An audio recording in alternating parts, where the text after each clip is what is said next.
ஸ்லோகம் 139 படிக்கலாம். விஸ்மயைகசரீராயாம் மாயாயா சோத்யரூபதः அன்வேஷ்ய பரிகாரோ அஸ்யாம் புத்திமத்பி பிரயத்னதः. விஸ்மயைகசரீராயாம் மாயாயா சோத்யரூபதः அன்வேஷ்ய பரிகாரோ அஸ்யாம் புத்திமத்பி பிரயத்னதः.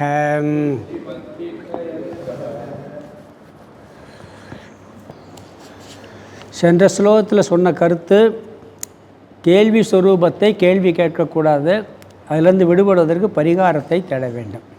அதையே இன்னும் கொஞ்சம் விளக்கி இங்கே இந்த ஸ்லோகத்தில் சொல்கிறார். பரிகாரத்தை தேட வேண்டும், அந்த பரிகாரத்தை புத்திமான்கள் தான் பரிகாரத்தை தேடுவார்கள், அதற்கு முயற்சியும் செய்ய வேண்டும் ஒரு கருத்து சொல்கிறார். பிறகு இந்த மாயையினுடைய அந்த சொரூபத்தையும் திருப்பி ஞாபகப்படுத்துகிறார். ஆச்சரியத்தன்மை கேள்வி சொரூபங்கிறத ஞாபகப்படுத்தி, கேள்வி சொரூபமான ஆச்சரியமான சொரூபத்தை உடைய இந்த மாயைக்கு பரிகாரம்தான் தேட வேண்டும். யார் பரிகாரம் தேடுவார்கள்? புத்திசாலியாக இருந்தால் தேடுவான், இல்லாட்டி கேள்வி ஏறிக்கிட்டே உட்காந்துருப்பான். புத்திசாலி மாம்பழத்தை சாப்பிடன்னு நினப்பான், மரம் எப்படி வருதுன்னு கேள்வி கேட்க மாட்டான். அதுக்கு முயற்சியும் பண்ணுவான் அதை சாப்பிட்றதுக்கு. அது மாதிரி முயற்சி செய்ய வேண்டும், புத்திபூர்வமாக பரிகாரத்தை தேட வேண்டும். இங்கே என்ன சொல்கிறாருன்னா, பரிகாரம் என்னன்னு சொல்கிறாருன்னா, பிரயோஜனம் இல்லாத கேள்விகளை கேட்காமல் இருப்பதே ஒரு பரிகாரம். தேவையற்ற கேள்விகள், அனாவசியமான கேள்விகளை கேட்காமல் இருக்கிறதே அது ஒரு பரிகாரம். சில பேர் இந்த ஆன்மீகத்துக்குள்ளே வந்துட்டோம்னு சொல்லி சச்சங்கத்தில் கேட்கக்கூடாத கேள்விகள்லாம் கேட்டுக்கிட்டு இருப்பாங்க. ஏற்கனவே சொல்லியிருக்கேன். சித்பவானந்தர் ஒருத்தர் கேட்டார், அங்கே வேதாந்த கிளாஸ் நடந்துக்கிட்டு இருக்கு. என்ன கேள்வின்னா, ஒருத்தர் கேட்டார், பேய் இருக்கா இல்லையா சாமி, பேய் உண்மையிலேயே இருக்கா இல்லையா? இதுக்கு பதில் சொன்னால் நான் தான் பேயாக தெரியணும். இந்த சந்திரமுகியில் கேட்பான்ல, வடிவேல் கேட்பான், ரஜினிகாந்த், பேய் இருக்கா இல்லையா, இருக்குங்கிறாங்க இல்லைங்கிறாங்க அப்படின்னு எழுத்துக்கிட்டே போவான். அது மாதிரி இந்த கேள்வியெல்லாம் வேதாந்தத்துக்குள்ளே தேவையில்லை. அதை விட இன்னொருத்தர் கேட்டார், சாமி கோபமே வந்துருச்சு சித்மான சாமிகிட்ட. அவர் ஒரு 30-40 வருஷமாக வர்றாரு. பிணத்தை எரிப்பது சிறந்ததா புதைப்பது சிறந்ததான்னார். ரெண்டாக வெட்டு, பாதியை எரி பாதியை போச்சிருந்தார் அவர். சில பழக்கம் இருக்குது. இங்கே போய் தேவை, நம்ம எல்லாமே மித்தியானுக்கிட்டு இருக்கும்போது, இந்த உடம்பே அனித்தியம்கிட்ட இருக்கும்போது அதை வெட்டுறது புதைக்கிறது நல்லதா எரிக்கிறது நல்லதான்னு கேள்வி இங்கே கேட்கக்கூடாது அப்படின்னார். அப்புறம் இன்னொருத்தருக்கு அதையும் சாமி கோவிச்சார். மனசை ரொம்ப வருஷமாக வர்றாரு, மனதை தூய்மைப்படுத்துவது எப்படி? அவருக்கு வயசு 80, 30 வருஷமாக அந்தரியோகத்துக்கு வர்றாரு. எந்த கேள்வி எங்கே கேட்கணுமோ அங்கே தான் கேட்கணும், எப்போ கேட்கணும்னு இருக்குது. அப்போ அர்த்தமற்ற கேள்விகளை கேட்காமல் இருப்பதே சில பரிகாரம். சில பேர் என்ன பண்ணுவாங்கன்னா, கேள்வி கேட்டாத்தே நம்மளுக்கு நம்மளுக்கு தெரியும், வெளியே பப்ளிக்கில் தெரியும் சொல்லி கேள்வி கேட்பாங்க. அப்போ தான் நம்மளை பப்ளிசிட்டி பண்ணுறது. இன்றைக்கி சட்டசபை பார்லிமெண்ட்டில் அதே நிறையா நடக்குது. என்ன கேள்வி கேட்கணும்னு அர்த்தமே இருக்காது. ஆனால் நம்ம கேள்வி கேட்டோம்னா டிவியில் வரும், எல்லோரும் பார்ப்பாங்க, இப்படியே கேள்வி கேட்குறது. அது அர்த்தமற்ற கேள்வி. அந்த கேள்விக்கு ஒரு பிரயோஜனம் இருக்கணும், அந்த பதிலுக்கு ஒரு பிரயோஜனம் இருக்கணும். ஒரே கேள்வியை திருப்பி 10 வருஷம் கேட்பாங்க. ஒருத்தர் ஒரு சாமிகிட்ட கேள்வி கேட்டார். சொன்னாராம், சாமி நான் எந்த சாமியை பார்த்தாலும் ஒரு கேள்வி கேட்பேன், அந்த கேள்வி இப்போ உங்கள்கிட்ட கேட்குறேன், என்கிட்ட கேட்கவே கேட்க போயிருந்துட்டாரான். எந்த சாமியை பார்த்தா ஒரு கேள்வி கேட்டு உனக்கு பதில் கிடைக்கலன்னா என்கிட்டயாவது பதில் கிடைக்க போய் நீ கேட்க வேணும், நீ கிளம்பிடுன்ட்டார் சாமி. இப்படி நான் எந்த சாமியை பார்த்தா ஒரு கேள்வி கேட்பேன் சாமி, அந்த கேள்வி உங்கள்கிட்ட கேட்கட்டானார். எதுக்கு என்கிட்ட கேட்குறேன், நானும் அதே பதில் சொல்லி கிளம்பி போனாரா. அப்படி சில பேர் அர்த்தமற்ற கேள்விகளை கேட்பாங்க. அந்த கேள்வி பிரயோஜனமாக இருக்கணும், இல்லாட்டி இதே இருக்க. சில பேர் அரை மணி நேரம் கேள்வி கேட்பாங்க. கேள்வி அரை மணி நேரம் இருக்கும், பதில் ஒரு நிமிஷம் கூட இருக்காது. அப்படி கேள்வி கேட்கக்கூடாது. கேள்வி ஒரு நிமிஷம் இருக்குன்னா ஒரு அரை மணி நேரம் பதில் சொல்லணும், அப்படி இருக்கணும். அப்படி இருந்தால் தான் பிரயோஜனமாக இருக்குது. ஏன்னா கேள்வி கேட்குறதுலே இவங்கெல்லாம் பற்று வந்துருச்சு. அதனால் கேள்வி சொரூபம் மாயையிடம் கேள்வி கேட்கக்கூடாது. இங்கே முதல்ல மாயின் சொரூபத்தை சொல்கிறார். விஸ்மயைக சரீராயாக, அதாவது விஸ்மயகன்னா ஆச்சரியம், அதிசயம், ஒன்டர்னு சொல்கிறது. அந்த ஒன்டருங்கிற சொரூபத்தை உடையது மாயை, ஆச்சரியத்தை சொரூபமாக உடையது மாயை. ஆச்சரியத்தையே உடலாக உடையது, ஏக சரீரம்னா உடலாக உடையது, சொரூபமாக கொண்டுள்ளதுங்கிறார். பொதுவாக ஆச்சரியம்னா என்ன? எங்கே நடக்கக்கூடாது நடந்திருக்கோ அது ஆச்சரியமாக இருக்கும். எல்லாத்தையும் ஆச்சரியம் பண்ணலாம். புதுசாக நடக்கக்கூடாது நடந்திருக்கணும். எல்லோரும் இறந்து போயிடுறான், இறந்துட்டா அவளை திரும்ப மாட்டான். ஒருத்தன் திருப்பி பழச்சி வந்தான்னா, சில பேர் என்ன செத்துட்டான் நினச்சேன், பழத்துட்டானே, ஆச்சரியமாக இருக்கே அப்படிம்பா. நடக்கக்கூடாது நடந்து வந்தாத்த. ஒரு ஆக்சிடெண்ட் இருக்கும், அதை பார்த்தா முடியாது, பிழைக்கவே முடியாது நினைப்போம். பிறகு பார்த்தா பிழைச்சிருப்பான், அப்போ ஆச்சரியப்படுவோம். 10 இட்லி ஒருத்தர் சாப்பிட்டா நார்மல், பரவாயில்ல, அதுவே ஆச்சரியந்தான். 50 இட்லி சாப்பிட்டா ஆச்சரியம். இந்த புரோட்டா சூரி 50 புரோட்டா சாப்பிடும், அது கூட ஆச்சரியம் இல்லை, அவன் பேசாமல் இருப்பான். திருப்பி முதல்லேருந்து வையும்பான் பாருங்க, இன்னொரு 50 புரோட்டா, அப்போத்தையும் வாயை பிளந்துருவான். யார்? அந்த சர்வெண்ட்டு. அப்போ அது நடக்க முடியாத காரியத்தை முடித்தா ஆச்சரியம். மாயை அப்படி பண்ணிக்கிட்டு இருக்கு. ஆச்சரியம்னா என்னென்னா முடியாத காரியத்தை செய்வது. இங்கே என்ன செஞ்சிருச்சுன்னா, உணர்விலிருந்து ஜடமான உலகத்தை படைத்து விட்டது. சேதனமான பிரம்மத்திடமிருந்து ஜடமான உலகத்தை படைத்து விட்டது. சேதனத்திலிருந்து சேதனம் வரலாம், ஜடத்திலிருந்து ஜடம் வரலாம். பானை, மண்ணிலிருந்து பானை வந்தால் பானையும் ஜடந்தான், தங்கத்திலிருந்து நகை வந்தால் நகையும் ஜடந்தான். ஆனால் பிரம்மத்திடம் இருந்து இந்த உலகம் தோன்றியதுன்னா மாயையால் தோன்றியதுன்னு சொன்னால் இது ஜடமாக இருக்குது, பிரம்மனோ சேதனமாக இருக்குது. அது எப்படி ஒரு சேதன தத்துவம், உணர்வு தத்துவத்தில் உணர்வற்ற ஒரு தத்துவம் வர முடியும்? அதை செய்கின்றது ஒரு ஆச்சரியம். இது ஒன்று, இதனுடைய சொரூபம். பந்தப்படாத சேதனமான சொரூபத்தை பந்தப்படுகின்ற ஜடமான உலகமாக மாற்றிவிட்டது இந்த மாயை. அதனால் இது ஆச்சரிய சுரூபம். அடுத்தது கேள்விக்குறி, அதுக்கு ஒரு லட்சணம். மாயாயாக சோத்திய ரூபதக, கேள்வி சுரூபமாகவே இருக்கின்றது. இந்த மாயா வித்தையெல்லாம் பார்த்தா அப்படித்தான் கொஸ்டின் பண்ணுவோம், ஆச்சரியமாக, ஏன் எப்படி செஞ்சாங்க, ஆச்சரியமாக இருக்கும். பிறகு எப்படி பண்ண முடியும் அப்படிங்கிற கேள்வியும் கேட்போம், பதில் கிடைக்காது. இந்த மாயாஜாலம் பண்ணுறான், இந்திரஜாலம், அடுத்த ஸ்லோகத்தில் வருது அந்த உதாரணம். அதில் பதில் தெரியாததுனால நம்ம என்ன பண்ணுறான், உட்காந்து பார்த்துக்கிட்டு இருக்கோம். மேஜிக் ஷோவில் எதுக்கு பார்க்குறோம்? பதில் தெரியலை. தெரிஞ்சுன்னா பார்ப்போமா? போகவே மாட்டான். கேள்வி ஸ்வரூபமாக இருக்கிறதுனால தான் நடந்துக்கிட்டு இருக்கு. இந்த உலகமும் கேள்வி ஸ்வரூபம் இருக்கிறதுனால நம்மளும் வாழ்ந்துக்கிட்டு இருக்கோம். பதில் தெரிஞ்சுன்னா அமைதியாகிடுவோம். நான் என்ன செய்யணும்னு சொல்கிறாருன்னா, அன்வேஷிய பரிகாராகா அஷ்யாகா, இதனிடந்து பரிகாரத்தைத்தான் தேட வேண்டும். மாயையிடமிருந்து வெளியே வருவதற்குத்தான் முயற்சி செய்ய வேண்டும். அதுதான் புத்திசாலித்தனம். புத்தியுள்ளவர்கள் அதைத்தான் செய்வார்கள். மாட்டிக்கிட்டால் எப்படி வெளியே வரணும் முதல் பார்க்கணும், அதுக்கு பிறகு மற்ற வேலை. அது புத்திசாலிகள் என்ன பண்ணுவாங்கன்னா வெளியே வருவதற்கு முயற்சி செய்வார்கள். அந்த முயற்சியும் எப்படி இருக்க வேண்டும்? சரியான முயற்சியாக இருக்க வேண்டும்ங்கிறார். புத்தி மத்பிகி யத் பிரயத்னக, புத்தி மத்பிகி பிரயத்னக, புத்தி உடையவர்களால் சரியான முயற்சியுடன் பரிகாரத்தை தேட வேண்டும். இப்போ புத்தி இல்லாதவங்க தேட மாட்டாங்க. நம்மளாம் புத்திசாலியாக இருந்தால் அதுலேருந்து விடுபடுறதுக்கே வழியை தேடுவோம். கேள்வி மேலே கேள்வி கேட்க வேண்டும். நீங்கள் மாயையிலேருந்து விடுபடணுங்கிறதுக்கு வேதாந்த விசாரம் பண்ணலாம். ஒரு ஜோசியத்தை போய் கேட்டிங்கன்னா பதில் கிடைக்குமா, விட கிடைக்குமா? சனீஸ்வரனுக்கு மாயினால் எனக்கு பிரச்சனை ஓவராக இருக்குது, எனக்கு பிரச்சனை சாதாரணமாக கஷ்டமாக இருக்குன்னா உனக்கு சனி பிடிச்சிருக்கு, 7 நாடு 8 நாடு, நீ சனீஸ்வரன் கோயிலுக்கு போ, ராகு பிடிச்சா ராகு கோயிலுக்கு போ, அப்படிலாம் சொல்லுவார். மாயையினால் கஷ்டப்படுறேன்னா அங்கே போய் கேள்வி கேட்டுக்கிறேன்னா சொல்ல முடியும், அவரால் ஒரு பதிலும் சொல்ல முடியாது. சனீஸ்வரன் கோயிலுக்கு போனாவில் போயிடுமா மாயை, இல்லை ராகு அதுக்கு பரிகாரம் தேடினா போயிடுமா, அதெல்லாம் அங்கே தேட முடியாது. இங்கே என்னென்னா, இங்கே கேள்வி கேட்காமல் அதை விசாரம் பண்ணி அதிலிருந்து விடுபட. கர்மகாண்டத்தில் பரிகாரம் நிறையா இருக்குது. வேதத்தில் 2 பகுதி இருக்குது. வேதத்தில் கர்மகாண்டம்னு ஒன்று இருக்குது, ஞானகாண்டம்னு இருக்குது. கர்மகாண்டங்கிறது லௌகீக விஷயமாக உடல் ரீதியாக வரக்கூடிய பிரச்சனைகளுக்கெல்லாம் தீர்வு சொல்லப்பட்டிருக்கு. இந்த பரிகாரம் பண்ண, அந்த பரிகாரம் பண்ண, இந்த ஹோமம் பண்ணு, அந்த ஹோமம் பண்ணு, இதெல்லாம் பண்ணால் உனக்கு பரிகாரம்னு சொல்லியிருக்கு. மாயையிலேருந்து விடுபடுறதுக்கு ஹோமமெல்லாம் பண்ண சொல்ல. அதுக்கு ஹோமம் பண்ணாலும் போகாது, என்ன பண்ணாலும் போகாது. போகுமா? இப்போ 7 நாடு பிடிச்சிருக்கு, உடல் ரீதியாக கஷ்டப்பட்டுக்கிட்டு இருக்கோம். அதுக்கு பரிகாரம் பண்ணலாம்.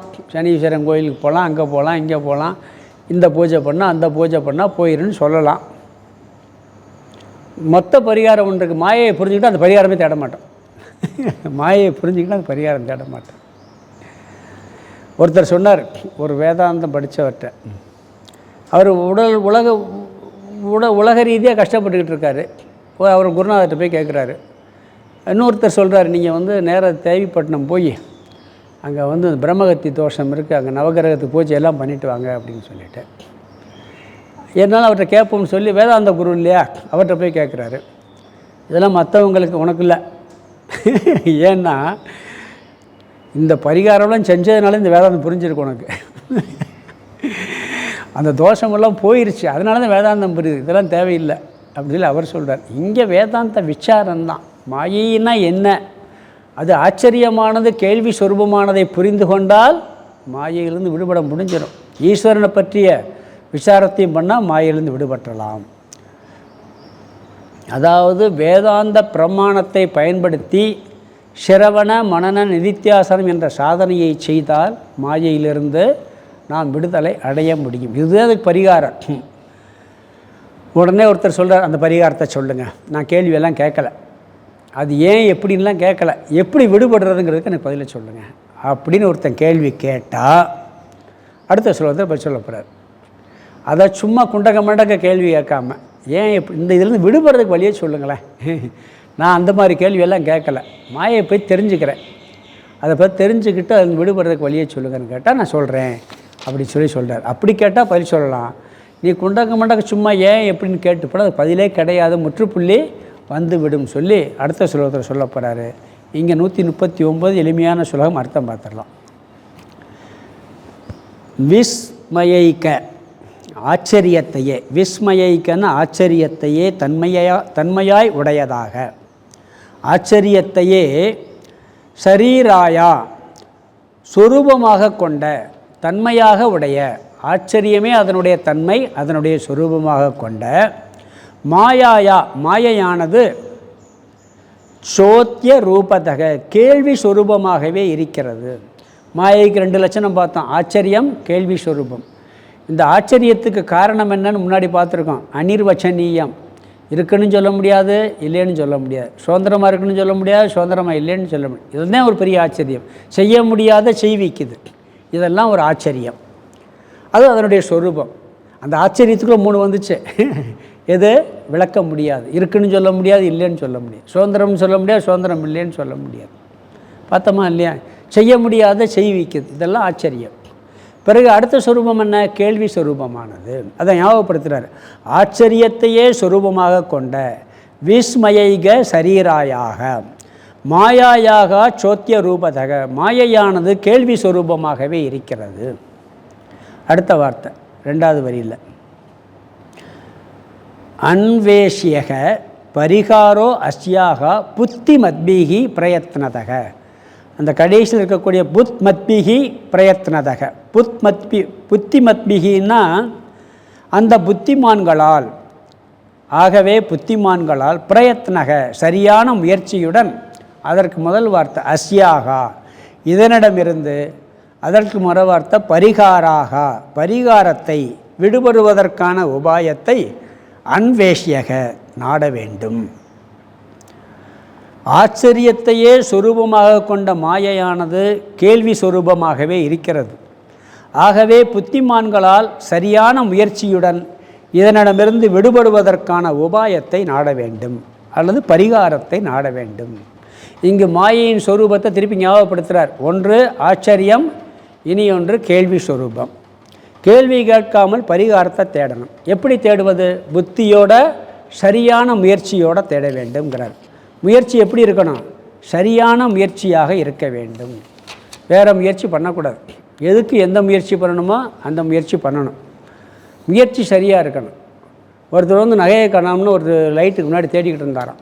ஒரு லைட்டு எரிஞ்சுக்கிட்டு இருந்து நைட்டில் வந்து ஒரு லைட்டு தேடிக்கிட்டே இருந்திருக்க நகையை என்ன பார்த்துற நகையை தொலைச்சிட்டேன் தேடுறேன். ஏப்பா கிடைக்கல எங்கே தொலைச்ச? அங்கே அந்த இருட்டுக்குள்ளே தொலைச்சேன். இங்கேயே தர்றாங்க அங்கே வெளிச்சம் இல்லை எங்கேனாலும் இங்கே தர்றேன்னாரான். தேடுறது முயற்சி தான், சரியான முயற்சியா? வெளிச்சம் இருக்குன்னு தொலைச்ச இடத்த விட்டு லைட்டை கொண்டு போய் அங்கே தேடலாம். புத்திசாலித்தனமாக சரியான முயற்சி பண்ணணும். தேவையில்லாத முயற்சி பண்ணி பரிகாரத்தை தேடினோம்னா என்ன ஆகும்? கிடைக்காது. அதெல்லாம் ஓரளவுக்கு அதுக்கு மேலே பரிகாரம் கிடைக்காமல் போய்விடும். சரியான முயற்சியுடன் பரிகாரத்தை தேட வேண்டும். அடுத்த ஸ்லோகம் 140 படிக்கலாம். மாயாத்வமேவ நிச்சேயம் இதி சேத்தர்ஹி நிச்சனும் லோக பிரசித்த மாயாயாம் லக்ஷணம் யத்த தீக்ஷ்யதாம். மாயாத்வமேவ நிச்சேயம் இதி சேத்தர்ஹி நிச்சனும் லோக பிரசித்த மாயாயாம் லக்ஷணம் யத்த தீக்ஷ்யதாம். சென்ற ஸ்லோகத்தில் மாயைக்கு பரிகாரம் தேடணும்னார். இங்கே எப்படி பரிகாரம் தேடுறதுங்கிறத ஒரு அறிமுகப்படுத்துகிறாரு. அடுத்த ஸ்லோகத்தில் அதை விரிவாக விளக்குவார். இங்கே மாயையை பற்றிய கேள்வியை விட்டு விடுகின்றேன். அந்த அதனுடைய சொரூபத்தை சொல்லி அதற்கான பரிகாரத்தை சொல்லுங்கள்னு நீ கேள்வி கேட்டேன்னு சொன்னால் நான் அதுக்கு பதில் சொல்கிறேன்னு வித்யாரண்யர் சொல்கிறார். மாயாத்வம் ஏவ நிச்சேயமிதி சேத்து. மாயையின் தன்மையை மட்டும் நான் புரிந்து கொள்ள வேண்டும் என்று நீ கேள்வி கேட்டேன்னா, மாயை நிச்சயம் பண்ணுறதுக்காக மட்டும் நீ கேள்வி கேட்டேன்னு சொன்னால் பதில் சொல்கிறேன். வேறு கேள்வியெல்லாம் விட்டு போட்டு மாயை போய் தெளிவாக நான் புரிஞ்சு இதுதான் மாயை நிச்சயம் பண்ணணும்னு சொன்னால் அதை எப்படி புரிஞ்சு நிச்சயம் பண்ணலாம் அப்படிங்கிறத சொல்கிறேன். ஏன் எப்படிங்கிறதெல்லாம் விட்டுறணும். முன்னாடி கேட்ட கேள்வி எப்படி வந்துச்சு, ஏன் வந்துச்சு, எப்பொழுது வந்துச்சுன்னா கேள்வியே கிடையாது. இப்போ அப்படி இல்லை. அதன் சொரூபம் என்ன, அதை நான் புரிஞ்சுக்கிறதுக்கு, அதை புரிஞ்ச நிலை நிற்பதற்கு எனக்கு வழியை சொல்லுங்கள் அப்படின்னு நீ கேட்டேன்னு சொன்னால் அதை பற்றி புரிஞ்சுக்கிறதுக்கு நான் வழி சொல்லுகின்றேன். ஆச்சரிய சுரூபம் கேள்வி கேட்க முடியாது. அதை நான் எப்படி புரிஞ்சுக்கிறது? கேள்வி சுரூபம் எப்படி இருக்குது, ஆச்சரியமாக எப்படி இருக்குங்கிறத நான் புரிஞ்சுக்கிறதுக்கு வழி சொல்லுங்கள் அப்படின்னு கேட்டால், அப்படி அந்த ஞானத்தை கொடுங்கள் என்று கேட்டால் அந்த நிச்சய ஞானத்தை கொடுக்குறேங்கிறார். தர்ஹி நிச்சனுகு, இனி நிச்சயம் செய்யலாம் அப்படின்னு சொல்லி சொல்கிறார். அது இங்கே என்ன சொல்கிறாருன்னா ஒரு உதாரணம் சொல்லி அதன் மூலமாக நிச்சயம் செய்யலான்னு சொல்கிறார். நான் சொல்லும் உதாரணத்தின் மூலம் நிச்சயம் செய்யலாம். இங்கே ஒரு அறிமுகம் மட்டும் படுத்துகிறார். அடுத்த ஸ்லோகத்தை அது விரிவாக விளக்குவார். இங்கே என்ன சொல்கிறாருன்னா லோக பிரசித்த மாயாயா லக்ஷணம் எத்து. உலகத்தில் பிரசித்தமாக இருக்கின்ற மாயைக்கு எது லட்சணமோ. உலகத்தில் ஒரு மாயை இருக்கான், எல்லாரும் அதை மாயைன்னு சொல்லுவாங்க, சாதாரண மக்கள் கூட. அதுக்கு என்ன லட்சணம் இருக்கோ அந்த லட்சணம் தத் ஈக்ஷியதாம், அதை கவனிப்பாயாக. அதை முதல் கவனிச்சேன்னா புரிஞ்சுக்கலான்னு மட்டும் அறிமுகப்படுத்துகிறாரு. உலக பிரசித்தமான மாயை அப்படின்னு சொல்லிட்டார். அது என்னங்கிறத அடுத்த ஸ்லோகத்தில் சொல்கிறாரு. நம்ம சுருக்கமாக இங்கே பார்க்கலாம். அதை பார்த்துட்டு அடுத்த ஸ்லோகத்துக்கு போகலாம். மாயை ரெண்டாக பிரிக்கலாம். உலகத்தில் பிரசித்தமாக ஒரு மாயை தத்துவம் ஒன்று இருக்குது. பிறகு வேதாந்த பிரசித்தமான மாயை ஒன்று இருக்குது. வேதப்படி வேதாந்தத்தில் சொன்ன மாயை. உலகத்தில் என்ன பிரசித்த மாயைன்னு சொன்னால் மேஜிக் ஷோ. மேஜிக் ஷோ உண்மையிலே இருக்கா? மேஜிக்கில் காமிக்கிறது உண்மையா பொய்யா? பொய் தானே. ஆனால் ஏற்றுக்கிறோம், எல்லோரும் ஆச்சரியமாக பார்க்குறோம். அது உலகத்தில் பிரசித்தமான ஒரு மாயை. அதை எல்லாம் பார்க்குறோம். ஒரு பெட்டிக்குள்ளே அப்படியே பார்ப்போம், ஒன்றுமே இருக்காது. மூடி திறப்போம், புறா பறந்து போகும், இல்லாட்டி ரூபா நோட்டோ கொட்டும். இப்படி மூடி திறந்து நிறையா புறா வளர்த்து விற்றுட்டு சாப்பிட்டு போயிடலாமே, அவன் எதுக்கு மேஜிக் ஷோ நடத்தணும்? ஆனால் அது பொய்யுங்கிறத புரிஞ்சுக்கிட்டு ரசித்து பார்க்குறோமா இல்லையா? இது உலக பிரசித்தமான ஒரு மாயை. வேதாந்த மாயை என்ன? இந்த உலகம் அது மாதிரின்னு சொல்லுது. முதல்ல இதுக்கு என்ன லட்சணமோ இல்லாததை இருப்பதாக காண்பிப்பது மேஜிக். செய்ய முடியாததை செய்விப்பதாக காண்பிப்பது மேஜிக். இதை நம்ம பார்க்குறோம், ஆச்சரியப்படுறோம். ஒரு 3 மணி நேரம் அந்த ஷோவை பார்த்துட்டு ஆஹா ஓஹோன்னு சந்தோஷமாக வர்றோம். அது ஏன் செஞ்சால் எப்படி வருதுன்னு கேள்வி அப்படியே கேட்டு வந்துடும் ஆச்சரியப்பட்டு. அது தெரிஞ்சு உள்ளே போய் தெரிஞ்சுக்கிட்டும் திரும்பி ஷோவுக்கு போக மாட்டான், அந்த மேஜிக் ஷோவுக்கே போக மாட்டான். அது மாதிரி அதெல்லாம் என்னென்னா உலக பிரசித்தமான மாயை. இல்லாத பொருளை மறைக்கிறது, பிறகு பண்ணுறது, இந்த எல்லாத்துக்கும் வடிவேல் ஒரு ஜோக் வச்சுருப்பார். ஒரு மேஜிக் ஷோ நடத்துவாப்பில், உள்ளே ஒரு பெட்டியை வச்சு அதில் ஒருத்தர் இருக்க மாட்டான், மூடிட்டு திறப்பாப்பில் வரமாட்டான், கீழே மூடினது வர அங்கிட்ட வரமாட்டான், மாட்டிக்கிடுவாப்பில். ஏதோ ஒரு பார்த்த ஞாபகம் இருக்குது, உண்மைதானது? அது மாதிரி இல்லாததை இருக்கிறது மாதிரி காமிக்கிறது, செய்ய முடியாத செய்விக்கிறது மாதிரி காமிக்கிறது உலக பிரசித்தமான ஒரு மாயை. அதுக்கு என்ன லட்சணம் இருக்கோ அது கேள்வி கேட்கறது இல்லை. நாம் இப்படிப்பா செய்கிறான் அப்படின்ட்டு அப்படி விட்டுருவோம், அவ்வளோதான். ஆனால் ரசித்து பார்ப்போம், அவ்வளோதானே செய்கிறோம். அதுக்கு மேலே தெரிஞ்சுன்னா போய் பார்க்க மாட்டோமே, ஆனால் ஆச்சரியமாக பார்க்குறோம். அந்த லட்சணம்தான் வேதத்தில் சொல்ல இந்த உலகத்தை பற்றி சொல்லியிருக்கு. இதுவும் மாயை, அது மாதிரி மேஜிக் ஷோ அப்படின்னு சொல்லியிருக்கு. ஆனால் நம்ம என்ன பண்ணுறோம், இதில் கொண்டு வர்றதில்லை. அதை அறிமுகப்படுத்திட்டு அடுத்த சுலோகத்தில் அதை விளக்குறாரு, அடுத்த சுலோகத்தை விரிவாக விளக்குறாரு, நம்ம அங்கே பார்க்கலாம். இது எளிமையான சுலோகம், சுலோகத்துக்கு அர்த்தத்தை பார்த்துலாம். இங்கே அறிமுகம் மட்டும். உலக பிரசித்தமானைக்கு உள்ள மாயைக்கு எது லட்சணமோ அதை வச்சுட்டு புரிஞ்சுக்கங்கிறார். அது எப்படிங்கிறது அடுத்த சுலோகத்தில் விளக்குறார். சுலோகத்துக்கு அர்த்தம் பார்த்துடலாம். மாயாத்மமேவ நிச்சயம் இதி, மாயாத்மமேவ நிச்சயம் இதி சேத்தர்ஹி. மாயாத்மம் ஏவ, மாயையின் தன்மையை மட்டும்தான், மாயையின் தன்மையை மட்டும்தான் நிச்சயம் இதி நிச்சயிக்க வேண்டும் என்று, நிச்சயம் இதி நிச்சயிக்க வேண்டும் என்று சேத் கேட்டால், நிச்சயிக்க வேண்டும் என்று நீ என்னிடம்ங்கிறத சேர்த்துக்கலாம், நீ என்னிடம் கேட்டால் தர்ஹி நிச்சன் நிச்சினுகு, தர்ஹி நிச்சினுகு அதை நன்கு நீ நிச்சயம் செய்து கொள்ளலாம்.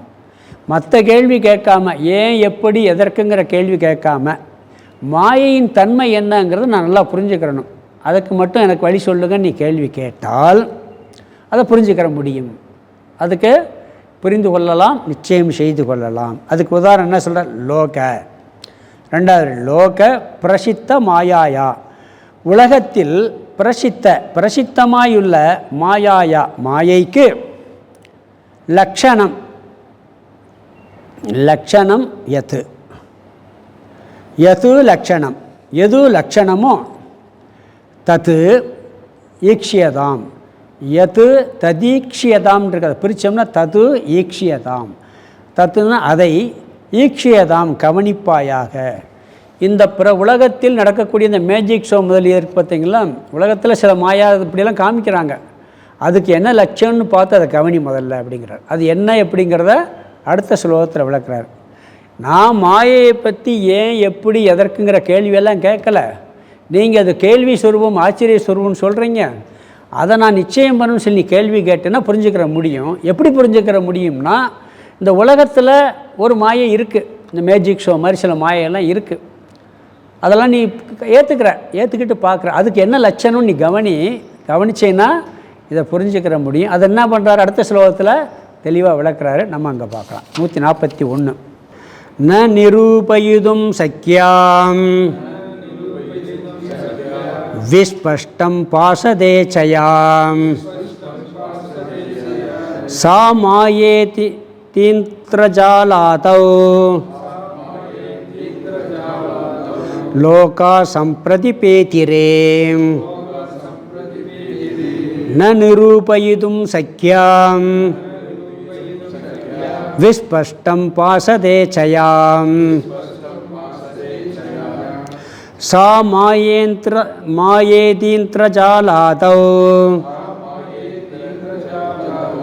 லோகா சம்பிரதிபேதிரே. சென்ற ஸ்லோகத்தில் பரிகாரம்லாம் தேடணும். அந்த பரிகாரத்தை தேடுறதுக்குன்னா உலகத்தில் பிரசித்தமான மாயையினுடைய லட்சணம் எதுன்னு தெரிஞ்சுக்கிட்டேன்னா அப்புறம் அதை அப்படியே அதை நிச்சயம் பண்ணால் இதையும் நிச்சயம் பண்ணிடலான்னு சொன்னார். இங்கே என்ன சொல்கிறாருன்னா, அந்த லட்சணத்தை சொல்லி, அந்த உலக பிரசித்தமான மாயையின் லட்சணத்தை சொல்லி அதற்கு உதாரணத்தை சொல்கிறார். ஏற்கனவே பார்த்த கருத்து தான், அதை மீண்டும் வேறு ரூபத்தில் வலியுறுத்துகிறார்.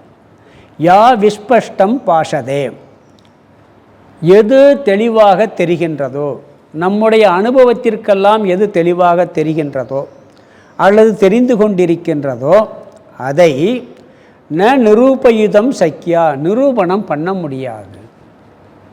நம்ம கண்ணு முன்னாடி தெரிஞ்சுக்கிறத பற்றி அது ஏன் எப்படிங்கிறதெல்லாம் நிரூபணம் பண்ண முடியாது. எப்படி வந்தது, எங்கிருந்து வந்தது, இருக்கா இல்லையா என்றெல்லாம் சொல்ல முடியாது, விளக்க முடியாது. ஆனால் கண்ணு முன்னாடியே தெளிவாக தெரிஞ்சுக்கிட்டு இருக்கு.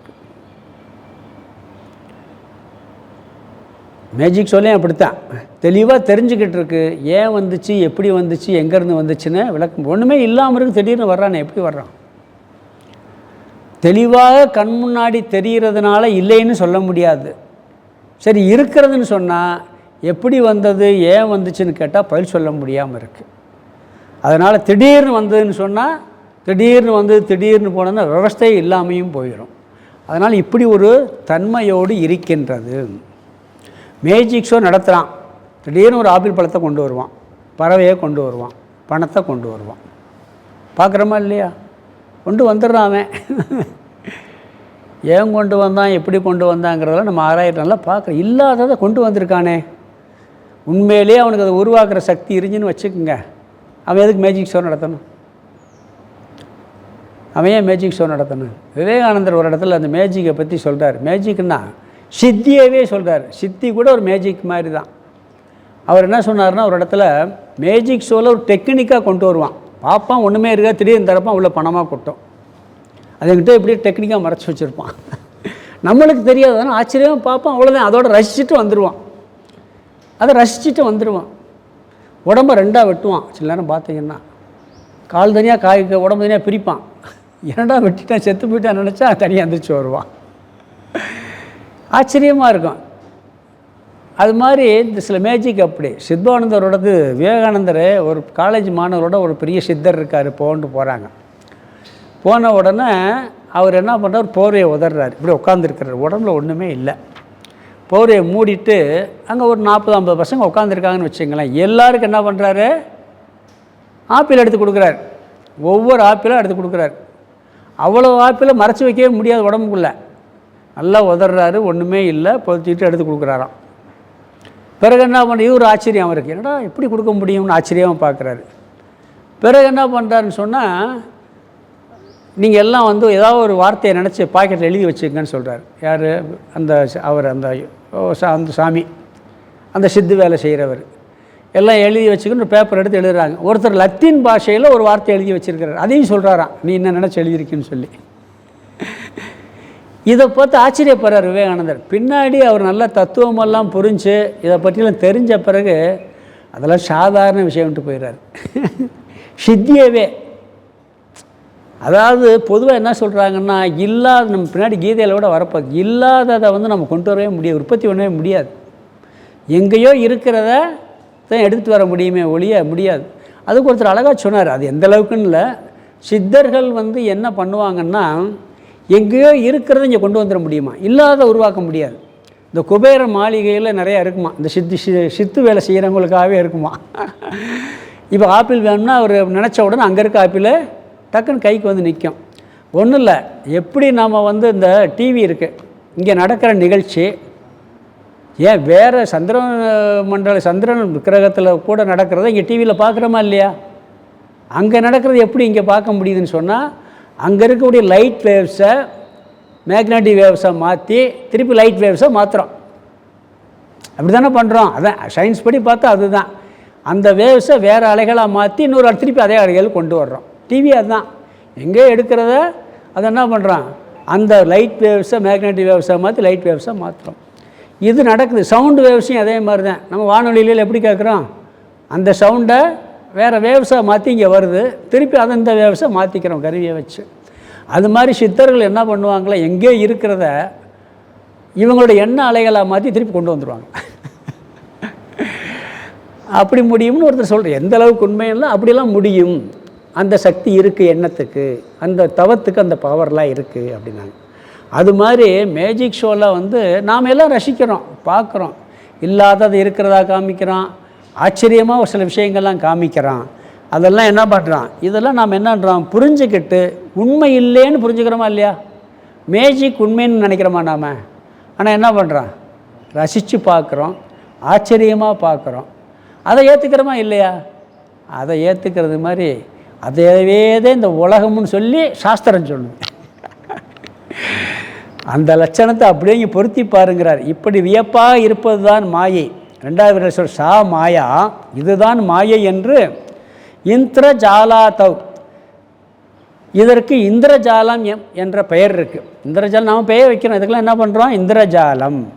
இதுக்கு பேர் லோக சம்பிரதி பேத்திரே, லோகாகா சம்பிரதி பேத்திரே. இந்த இந்திரஜாலத்தை சாதாரண உலக மக்கள் ஏற்றுக்கொண்டுள்ளார்கள், அறிந்துள்ளார்கள்.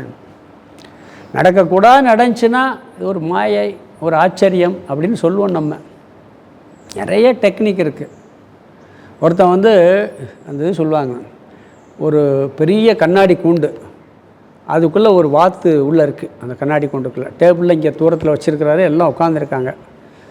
இந்த வாத்து உள்ளே இருக்குது, தொலை இவ்வளவுதே இருக்குது. இந்த கண்ணாடி கூண்டுக்குள்ளே இருக்க வாத்தை நீ கண்ணாடிக்கு மேலே இருக்கிறத உடைக்காமல் எடுத்துரு அப்படின்னு சொல்லி கேட்டிருக்காங்க. அது எப்படி எடுக்க முடியும்? எல்லோரும் ஆச்சரியமாக கேட்டிருக்காங்க. ஒருத்தன் மட்டும் கேட்டானா, நீங்கள் அதை எப்படி உள்ளே வச்சிங்கன்னு சொல்லுங்கள், நான் எடுத்துறேன்னானா.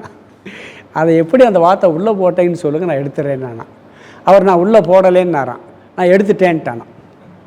ஏன்னா அவர் பின்னாடி வச்சுருந்துருக்காரு, அது உள்ளே இருக்க மாதிரி தெரிஞ்சிருக்கு. அதனால் சில விஷயங்கள் ஆச்சரியமாக தெரியும், அப்புறம் தெரிஞ்சு அந்த ஆச்சரியம் போயிடுச்சுன்னா பிறகு ஈஸியாகிடும். இதெல்லாம் ஏற்றுக்கிறோம். இந்த உலகம் அப்படித்தான் ஒரு பொய்யான தோற்றமாக இருக்குன்னு சொல்லி, எப்படி மேஜிக் பொய்யா இருக்கோ அப்படி உலகம் பொய்யா இருக்குன்னு சொல்லி வேத பிரசித்தம். இது வேத பிரசித்த மாயை. இங்கே காட்டுற மேஜிக் என்னது? நாம் உலக பிரசித்தமான மாயை. அதனால் என்ன சொல்கிறாருன்னா, அது மாதிரி இது அப்படின்னு சொல்கிறார். உலக பிரசித்தி பெற்ற மாயையில் இன்னொன்று இருக்குது, கனவு இருக்குது. ஒருத்தர் காட்டுக்கு போகிறார், சொல்கிறார், நான் காட்டுக்கு போனேன், அங்கே ஒத்தையடி பாதை, அங்கே பார்த்தா ஒரு புலி என்னை துரத்த ஆரம்பிச்சிருச்சு.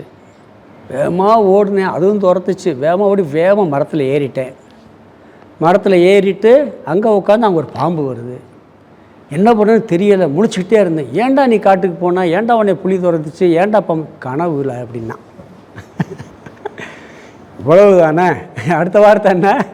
கனவுலேன்னு சொன்னவொன்னு என்ன பண்ணுறான், அந்த கேள்வி அப்பமா அக்செப்ட் பண்ணிக்கிறான்.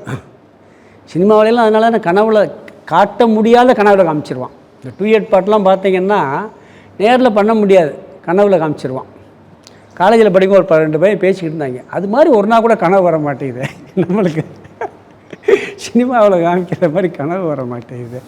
என்ன பண்ண முடியும்? கனவுனா என்ன வேணாலும் காமிக்கலாம், சொல்கிறோமா இல்லையா? அதான் கனவு. கனவுன்னு சொன்னால் கொஸ்டின் மாறி போகுது, கொஸ்டின் நின்று போகுது, கேள்வியை நின்று போதாங்க. அது மாதிரி இந்த மேஜிக் மாயாஜாலம் கனவெல்லாம் உலக பிரசித்தமான மாயை. உண்மையில் இல்லை, பொய் என்று நாம் ஏற்றுக்கொண்டோம். இதவே பொய்யுங்கிறோம். கனவுக்கு முக்கியத்துவம் கொடுத்து, இந்த கனவு கெட்ட கனவு வந்துருச்சு, என்ன ஆகுமோ ஏதாகுமோ அப்படின்னு சொல்லி அதுக்காக போட்டு கவலைப்பட்டு அதுவும் இருக்கா இல்லையா? அப்படிலாம் இருக்கும். அதனால் இதை நாம் ஏற்றுக்கிறோம், உண்மை அல்ல பொய் அல்ல என்று. அதுபோல் வேதம் சொல்லுகிறது. எதை? இந்த உலகத்தவே கனவு மேஜிக்குன்னு சொல்லிருச்சு. இதுக்கு என்ன லட்சணம் இருக்கோ அதே லட்சணமே இதுக்கு இருக்குன்னு சொல்லுது.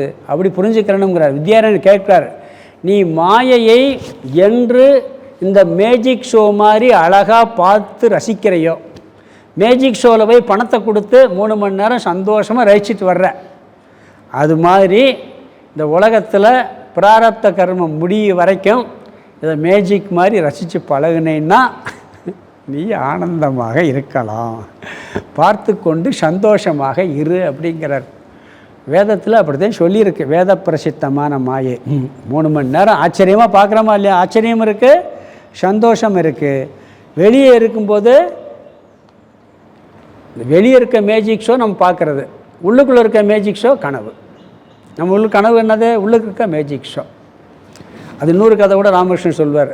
ஏதோ ஒருத்தர் அவர் சொல்கிறார், ஏதோ படித்த ஞாபகம் இருக்குது. ஒரு விவசாயி தூங்கிக்கிட்டு இருக்கான், மனைவி வேகமாக எழுப்புது, எழுப்பி குழந்தை இறந்து போச்சு அப்படிங்கிறது. அவன் நைட் உடம்பு முடியாமல் படுத்துருந்துருக்கான். சரின்ட்டு இவன் வெளியே திண்ணையில் படுத்துருக்கான், உள்ள மனைவி படுத்துருக்கான். அந்த குழந்தை காலையில் பார்த்தா இறந்து போகுது. வேகமாக எழுப்பி குழந்தை இறந்து போச்சுன்னு சொன்னவொன்னே அமைதியாக உட்காந்துருக்கான். பதட்டமே படலையாம். யார்? அந்த விவசாயி. என்னங்க குழந்தை இறந்து போச்சுங்கிறேன், ஒரு சிமிட்டன்ஸ் இல்லாமல் அமைதியாக உட்காந்துருக்கீங்க அப்படின்னு. இல்லை, கொஞ்ச நேரத்துக்கு முன்னாடி நான் ஒரு பெரிய குடும்பஸ்தனாக இருந்தேன், பெரிய பணக்காரன் கோடீஸ்வரனாக இருந்தேன். ஒரு வெள்ளம் அடிச்சிட்டு போச்சு எல்லாத்தையும். அதில் இந்த 7 குழந்தையும் சேர்த்து இழுத்துட்டு போயிடுச்சு. 7 குழந்தையும் நல்லா இருந்தாங்க. அந்த துக்கத்தில் நான் அழுதுகிட்டு இருந்தேன். இப்போ நீ உடனே எழுப்பி இந்த குழந்தை இறந்து போச்சுங்கிறேன், எனக்கு அது உண்மையா எது உண்மையான்னு தெரியலை, எதுக்கு அழுகிறதுன்னு தெரியலைன்னு உட்காந்தானா. தூங்கிக்கிட்டு இருக்கும்போது 7 குழந்தை இறந்து போச்சு, இப்போ நீ ஒரு குழந்தை இறந்து சொல்கிற. அது எனக்கு உண்மை மாதிரி தான் இருந்துச்சு. அவ்வளோ சோகத்தில் இருந்தேன். ஆனால் நீ எழுப்பி விட்ட பிறகு பார்த்தா அது உண்மையா இது உண்மையான்னு எனக்கு குழப்பமாக இருக்குது அப்படின்னு. அது மாதிரி கனவுல நடந்ததை வச்சு நான் அழுகிறதா, இப்போ இருக்கிறத வச்சு அழுதா, இல்லை அது கனவா இது கனவா அப்படியே குழம்பிட்டான் அவன். அப்படியே அமைதியாக உட்காந்து அப்போ கொஞ்ச நேரத்துக்கு முன்னாடி எழுப்புன பிறகு அந்த கனவே கலையுது அவனுக்கு. என்ன அப்போ எப்படி இருக்குது பாருங்கள். அது மாதிரி உலக பிரசித்தமான மாயையை நாம் ஏற்றுக்கொண்டுள்ளோம். மேஜிக் ஷோவாக இருக்கட்டும், கனவாக இருக்கட்டும். ஆனால் அதே தான் இந்த உலகத்தினுடைய கதிங்கிறார் அவர். வேதம் என்ன சொல்லியிருக்கு? அது மாதிரின்ட்டார். தோன்றுறது ஒரு செகண்டில் போயிடுது, இருக்கிறது மாதிரி இருக்குது, எல்லாம் போயிருக்கு. ஆச்சரியமாக இருக்குது. ஏன் எதற்குன்னு கேள்வி கேட்டால் பதிலே இல்லாமல் சொல்ல போகிறார். இந்த கேள்வி எங்கே போய் முற்றுப்புள்ளி வைக்க போகுதுன்னு சொல்ல போகிறார். கர்மா தியரி, எல்லா தியரிக்கும் ஒரு எண்டு இருக்குது. அங்கே போய் அதுக்கு மேலே கேள்வி கேட்க முடியாமல் ஆயிரும் அப்படிங்கிறதையும் சொல்ல போகிறார் அங்கே. அதனால் இங்கே என்ன சொல்கிறாங்க, உலக பிரசித்தமான மாயை மேஜிக், இந்திரஜாலம், அதை நீ எப்படி ஏற்றுக்கொள்கின்றாயோ அது மாதிரி என்ன சொல்கிற, இந்த உலகத்தையும் ஏற்றுக்கொள், நன்கு அறிந்துள்ளார்கள்ங்கிறார். சாதாரண மக்கள் அதை ஏற்றுக்கொண்டு இருக்காங்க. நம்ம என்ன பண்ணணும், அது மாதிரி இது ஏற்றுக்கொள்ள வேண்டுங்கிறதுக்காக சொல்கிறாரு. ஸ்லோகத்துக்கு அர்த்தத்தை பார்த்துடலாம். 41. இந்த வேதாந்தத்தில் உள்ள மாயையை உலகத்தில் இருக்க இந்திரஜால மாயை மாதிரி ஏற்றுக்கொண்டு பழகி கொண்டோம்னா உலகமே உனக்கு மேஜிக் ஷோதேங்கிறார், உலகமே ஒரு கனவுதேங்கிறார். ந நிரூபாயிதும் சக்கியா நிஸ்பஷ்டம் பாசதே ச யா. அந்த கடைசியில் யான் இருக்கு. யான்னா எது? நிரூபயிதும். நிரூபயிதும்னா இவ்விதம் என்று நிரூபணம், ந சக்கியா அதை சேர்த்துக்கணும், பண்ண முடியாமல். எது இது இப்படித்தான் என்று நிரூபணம் செய்ய முடியாமல் இருந்து கொண்டு, விஸ்பஷ்டம் ஆனால் தெளிவாக, பாஷதே தெரிந்து கொண்டிருக்கின்றதோ. இந்த உலகம் இப்படித்தேங்கிறத நிச்சயம் பண்ண முடியலை. மேஜிக் ஷோவும் அப்படித்தான். இது எப்படி காமிக்க நிச்சயம் நமக்கு தெரியலை, ஆனால் தெளிவாக தெரியுது, இல்லை அதெல்லாம் வருது அப்படிங்கிறது. எது தெளிவாக தெரிந்து கொண்டிருக்கின்றதோ, எது இவ்விதம் என்று நிரூபணம் பண்ண முடியாமல் இருந்து கொண்டு ஆனால் தெளிவாகவும் தெரிந்து கொண்டிருக்கின்றதோ. முதல் வரி. ரெண்டாவது வரி, சா மாயே, ஷா மாயே, அதுதான் மாயை, இதி என்று மாயே தீந்திர ஜாலதவுன் இருக்கு. அதை மாயே மாயா இதின்னு பிரிக்கணும். சா மாயா அதுதான் மாயை, இதி என்று இந்திரஜாலா தவ் இந்திரஜாலம் முதலியதில் லோகாகா உலகத்தவர்கள், சாதாரண மக்கள் இந்திரஜாலம் முதலியதில் சம்பிரதிபாதிரே அடுத்த கடைசி வார்த்தை நன்கு அறிந்துள்ளார்கள், நன்கு ஏற்றுக்கொண்டுள்ளார்கள். இங்கு மாயை இப்படித்தான் என்று நிரூபிக்க முடியாது, ஆனால் தெளிவாக தெரியுது. எது? இந்த இந்திரஜாலம் முதலியவையில். அதை உலக மக்கள் அறிகிறாங்க அப்படின்னு சொல்கிறார். திருப்பி விளக்கத்துக்கு நீ அடுத்த ஸ்லோகத்தில் இன்னும் கொஞ்சம் விளக்க போகிறார். என்ன சொல்கிறாருன்னா, இந்திரஜாலம் அதை ஏற்றுக்கிறோம், ஆனால் தெளிவாக தெரியுது, பொய்ன்னு ஏற்றுக்கிறோம். இந்த உலகமும் தெளிவாக தெரியுது, ஆனால் அதை நிரூபிக்கவும் முடியலை. அதை எப்படி ஆராய்ந்தால் அதை ஏற்றுக்கொள்ள முடியுங்கிறது அடுத்த ஸ்லோகத்தில் சொல்ல போகிறார். இந்த உலகம் தெளிவாக தெரியுது, எப்படின்னு கேள்வி கேட்டால் விளக்க முடியலை. புரியுதா? அப்படி இருக்கும்போது அதை எப்படி நிரூபிக்கிறது? இது விளக்க முடியாததாக இருக்குது, இது இப்படித்தான் கேள்வி சுரூபமாக இருக்குது, எப்படி ஆச்சரியமானதாக இருக்குது அப்படிங்கிறத நாம் எப்படி ஏற்றுக்கொள்ள முடியும்னா, அதை ஒரு விதமான ஆராய்ச்சி இருக்குது, அந்த ஆராய்ச்சி பண்ணினேன்னா நீ இதை ஏற்றுக்கொள்ள முடியுங்கிறார். எப்படி இந்திரஜாலம் தெரிஞ்சாலும் கூட நீ ஏற்றுக்கிற இந்த உலகத்தில், அது மாதிரி தெரியுது, இதை நான் சொல்கிற மாதிரி ஆராய்ச்சி பண்ணிப்பார், நடுவு நிலையிலிருந்து ஆராய்ச்சி பண்ணி பார்த்தேன்னா உனக்கு தெரியும்னு சொல்ல போகிறார். அடுத்த ஸ்லோகத்தில் என்ன சொல்ல போகிறான்னு சொன்னால், பொதுவாக எந்த ஒரு ஆராய்ச்சி பண்ணாலும் முறை ஆராய்ச்சி பண்ணணும். அப்படி பண்ணாலும் தெளிவான விடை கிடைக்கும். நடுவர்னு சொல்கிறோம்ல, நடுவர் ஓரஞ்சாஞ்சால் எப்படி இருக்கும்? நம்மளுக்கு 3 சாட்சி இருக்குது. நம்மளுக்கு என்ன இருக்குது? 3 சாட்சி இருக்குது. 3 சாட்சி எந்த சாட்சி எந்த இடத்துல அப்ளை பண்ணணும்னு பார்க்கணும். பார்த்தோம்னா தான் நம்ம நடுவில் நின்று ஆராய்ச்சி பண்ணணும். என்னென்ன தெரியுமா? அது அடுத்த ஸ்லோகத்தில் பார்க்க போகிற சுருக்கமாக சொல்கிறேன். கண்ணில் பார்க்குறோம், பார்க்குறத முடிவு பண்ணணுமா இல்லையா? நேராக பார்க்குற உலக அனுபவம், கண்ணால் பார்ப்பது, காதால் கேட்பது, இது ஒரு பிரமாணம். இதுக்கு பேர் என்ன பிரமாணம்? அனுபவ பிரமாணம், நேரடியாக பிரத்யக்ஷ பிரமாணம். இது ஒரு கருவி, அறிவை கொடுக்கும் கருவி, நேராக பார்க்குறது. அப்புறம் இன்னொன்று இருக்குது, கண்ணை நம்பாதே உன்னை ஏமாற்றும், கண்ணால் காண்பதும் பொய் காதால் கேட்பதும் பொய்ன்னு இருக்கு. தீர விசாரிப்பதே மெய்யின்னு சொல்லியிருக்கே, அங்கே போகிறோம் பிறகு. அப்போ இதை கண்ணில் பார்க்குறதுலாம் விட்டு போட்டு ஓடி போயிடுறதான்னா, இப்போ இதை மட்டும் எடுத்தாலும் தப்பாக வருது. அப்புறம் அதை மட்டும் எடுத்தாலும் இந்த சாஸ்திரம் வேறு சொல்லுது, நீ அழியாதவன் மாறாதவன் நிலையானவன். இந்த 3 விஷயம் இருக்கே, இதை நான் எதை எடுத்துக்கிறது? அங்கே நடுவு நிலை, நீ எதை எங்கே எடுக்கணும்னு பார்க்கணும். பார்த்துட்டு 3ஐயும் வச்சு நடுநிலையில் நின்று ஆராய்ச்சி பண்ணால் இந்த மாயை இப்படித்தான் என்பது உனக்கு தெளிவாக புரியும். அடுத்த ஸ்லோகத்தில் சொல்ல போகிறார், நம்ம அதை அங்கே போய் பார்ப்போம். ஓம் பூர்ணமத பூர்ணமிதம் பூர்ணாத் பூர்ணமுதச்யதே பூர்ணஸ்ய பூர்ணமாதாய பூர்ணமேவாவசிஷ்யதே. ஓம் சாந்தி சாந்தி சாந்தி. ஹரிஹி ஓம் ஆதிகுருநாத சுவாமிக்கு ஜெய்.